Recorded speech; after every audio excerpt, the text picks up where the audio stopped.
ভারতীয় নৌবাহিনী অত্যন্ত শক্তিশালী, ভারতীয় সেনাবাহিনী অত্যন্ত শক্তিশালী, যা ভারতকে নিরাপত্তা দেয়।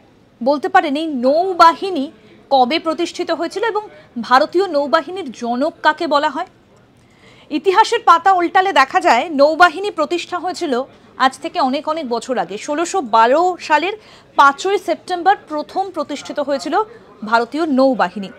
ভারতীয় নৌবাহিনীর প্রাথমিক উদ্দেশ্য হলো দেশের সামুদ্রিক সীমান্ত এবং ইউনিয়নের অন্যান্য সশস্ত্র যে বাহিনীগুলো রয়েছে তাদেরকে রক্ষা করা।